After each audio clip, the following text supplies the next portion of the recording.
In our darkest moments, when we've lost faith in everything else, what often keeps us going is our belief in other people. And that is truly a lovely thing. But what happens when you get carried away with optimistic faith in the wrong person? Josh Rachlis found out when he met a charismatic and optimistic guy named Grant.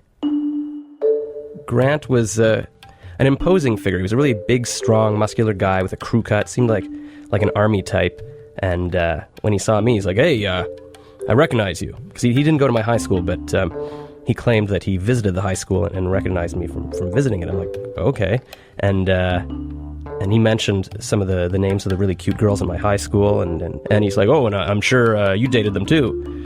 And in my own mind, I knew that was absurd that these cute girls would like me, but I was kind of flattered that he thought it was possible that I would date them too. So, I felt this kind of warmth towards him, and we hung out a bit, and his stories seemed to get a little more unbelievable. Like, we'd go bicycling together, and he'd tell me how his bicycle was actually made of this special metal that actually accelerated uphill. And I thought, well, I mean, that defies the laws of physics, but, maybe I'm just not quite understanding. Okay, that's possible. But then he sort of upped his game, and rather than just sort of stories about things that, had nothing to do with me, now they were things that possibly I could use. For example, suddenly he was developing a hormone in his laboratory that would make women attracted to us, and we'd become irresistible to women. He had tested it on hamsters, and it was working, and he just needed some more time to perfect it for humans. And I thought, well, that's unlikely. So can I see the laboratory? And he's like, no, man. There's too many dangerous chemicals in the laboratory, and my mother won't even let my younger brother go down there. And I thought, oh, okay, well. And that's the thing with his stories. There was always some reason that I couldn't confirm exactly whether it was true or not. So it was always just slightly possible. And I think 99% of my brain knew that, okay, this stuff is ridiculous. But there was 1% of me that was like, well, maybe it's possible.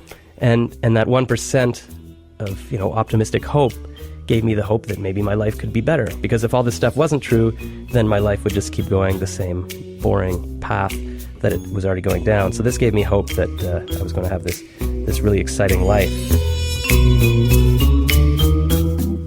This went on for quite a long time afterwards. He would keep calling me up, and he had promises of ever more incredible things.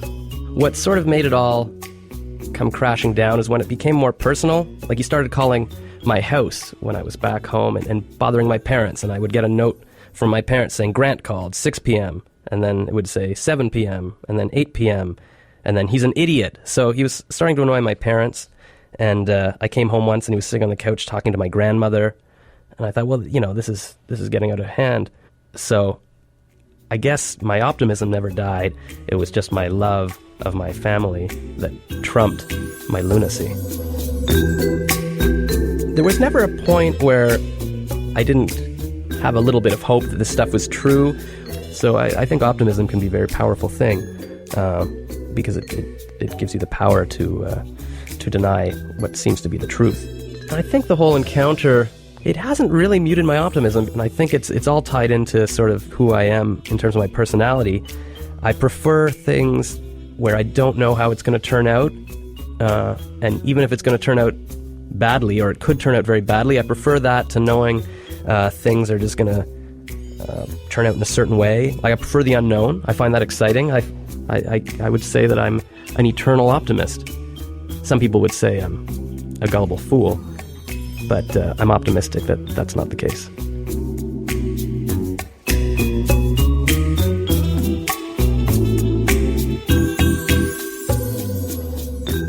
Way to look on the bright side of life, Josh.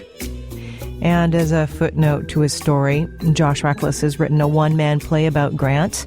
It's never been performed, but Josh is very hopeful it will one day.